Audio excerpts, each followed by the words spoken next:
Bonsoir à tous et bienvenue au Journal des régions. À l'Assemblée nationale, les efforts du président de l'institution pour rendre opérationnelle la télévision Hémicycle sont salués par le conseil d'administration du réseau des parlementaires africains contre la corruption. Reçus en audience hier, les membres de ce réseau ont encouragé le Parlement béninois. Une visite de courtoisie qui est intervenue en prélude à la 8e Assemblée générale du réseau. Regardez. Nous sommes venus donc lui rendre visite, une visite de courtoisie, mais en même temps l'encourager pour cette initiative panafricaine.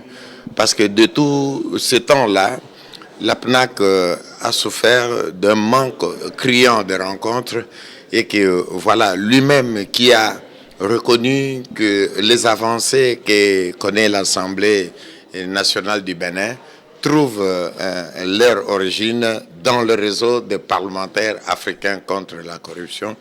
Voilà pourquoi il y tient et pourquoi donc il nous a reçus et nous avons échangé d'expériences et même l'innovation qui est d'ailleurs la première en Afrique qu'un parlement puisse avoir le moyen de communication directement avec la population pour que l'information du Parlement ne soit pas déformée par les médias. C'est quelque chose de très important et d'ailleurs que nous allons aussi exiger auprès des autres parlements de l'Afrique, surtout pour l'autoprise en charge du travail de lutte contre la corruption. On reste au palais des gouverneurs où les travailleurs ont eu droit à une formation sur la devise du Bénin. C'était à l'occasion de la cérémonie des couleurs. Firme Bassao. Au palais des gouverneurs à Porto Novo, la fanfare de l'armée béninoise résonne. Depuis quelques mois, la cérémonie des couleurs, devenue une tradition, mobilise au grand complet les personnels civils et militaires.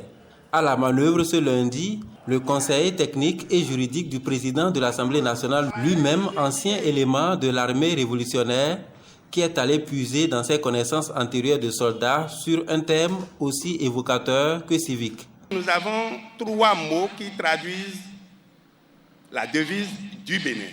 Le premier, c'est la fraternité. Le second, c'est la justice. Et le troisième, c'est le travail.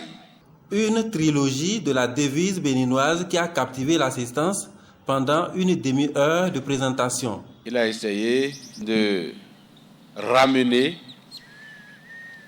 ces notions à notre environnement de travail pour montrer comment nous devons être frères dans notre cadre de vie, comment nous devons comprendre le travail que nous faisons pour pouvoir savoir si nous méritons une juste rémunération, pour savoir si nous sommes en harmonie avec notre conscience lorsque nous percevons notre salaire. Est-ce que nous avons effectivement rendu, nous avons effectivement donné? De ces cérémonies des couleurs, le président de l'Assemblée nationale attend des changements qualitatifs au sein du personnel de l'Assemblée nationale du Bénin. Actualité politique, des élus de la commune de Banter rejoignent l'Union progressiste. La coordination communale a validé leur adhésion. C'est un acte qui vient renforcer les bases du parti dans cette localité. Abdoulaye Moumouni Yakobo pour les détails. Ces nouveaux militants du parti Union progressiste refusent de rester en marge des progrès enregistrés par le gouvernement du président Patrice Talon, au dire de leur porte-parole. Nous, TV de 34 villages sur 49, que contre notre commune, du statut du résistant, nous étions devenus observateurs et sympathisants des partis de la mouvance. Nous adhérons en tant que militants, mais nous vous démontrerons dans les tout prochains jours que nous sommes vos compagnons de lutte, chers camarades. Aujourd'hui, l'Union progressiste compte plus de 20 000 adhérents et nous continuons de ratisser. L'Union progressiste est le premier parti du Bénin, mais l'Union progressiste est aussi, heureusement, je vous prie de l'ovationner, le premier parti de Banter.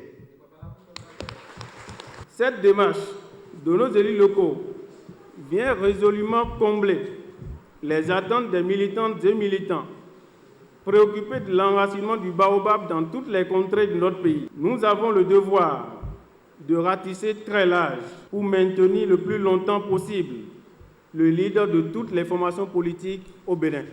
Je voudrais compter sur l'esprit de clairvoyance et de collaboration qui nous caractérise pour l'accueil à bras ouverts nos frères et sœurs à l'Union progressiste à Banté, le parti du peuple. Cette adhésion renforce également la cohésion sociale dans la commune de Banté.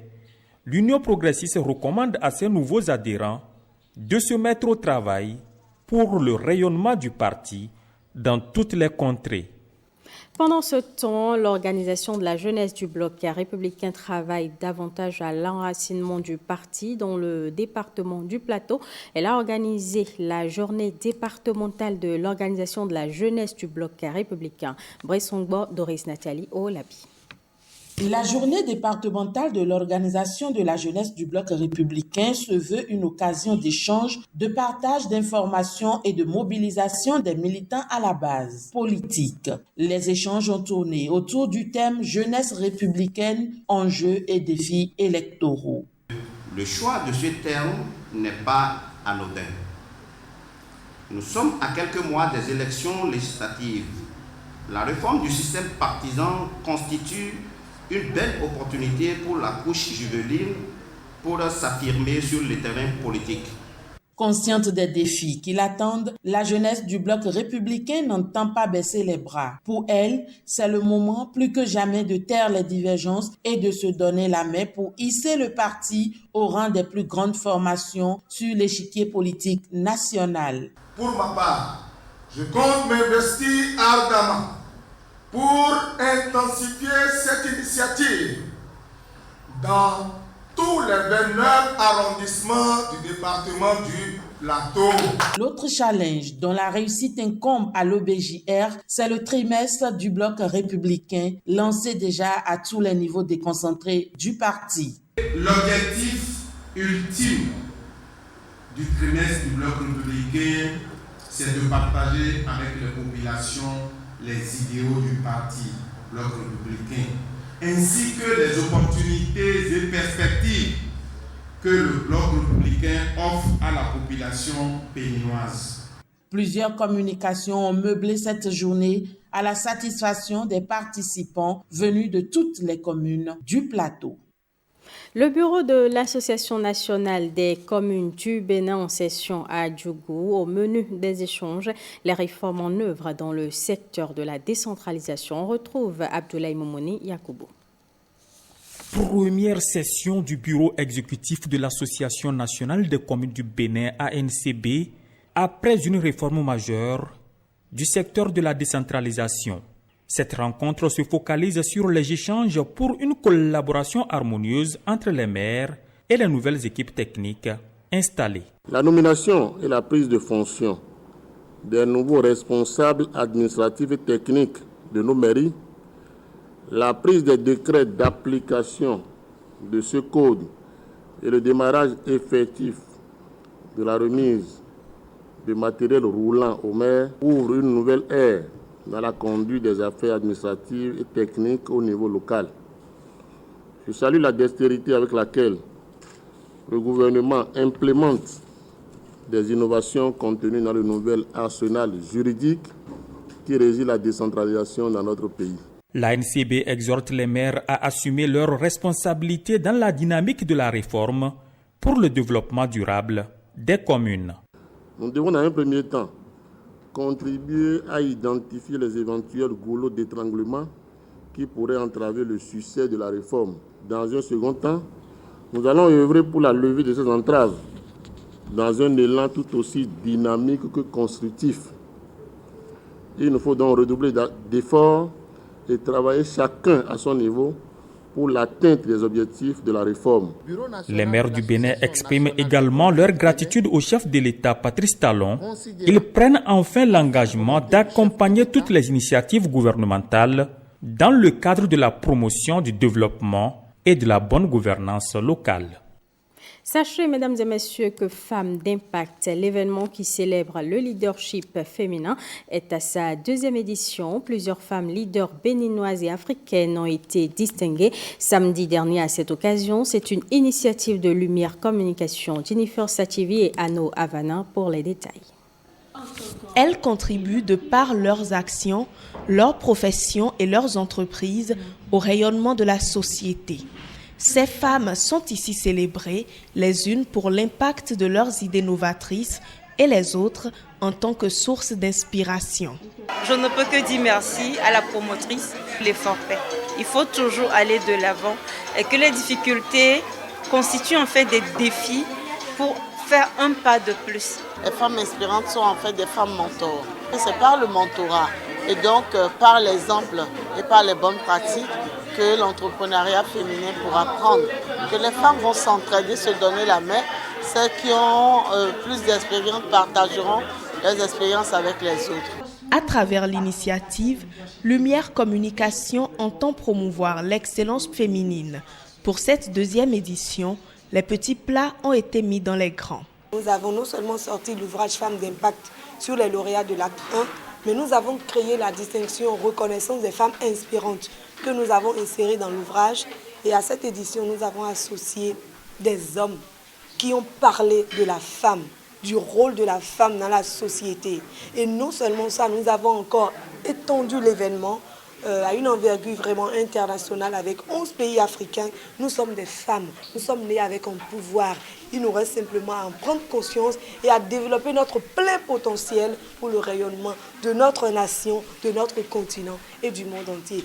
La soirée a également connu le lancement de l'ouvrage L'impact au féminin, acte 1, qui retrace le parcours des lauréates de la première édition.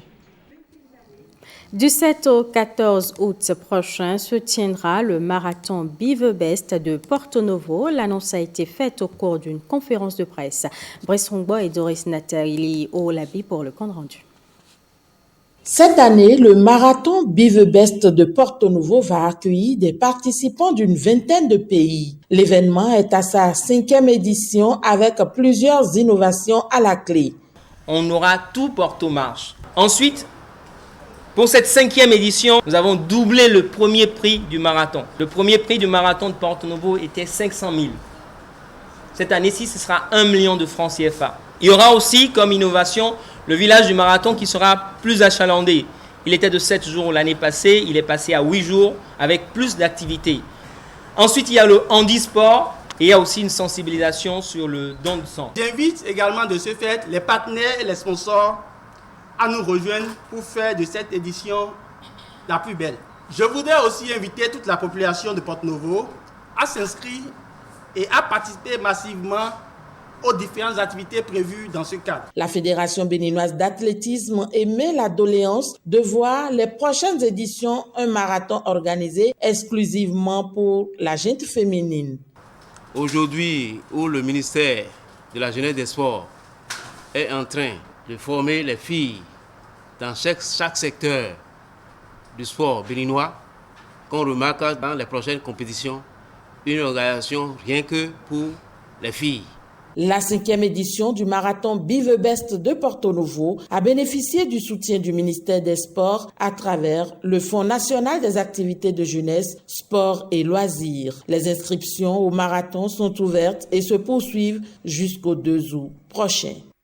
Fin de ce journal et merci de l'avoir suivi.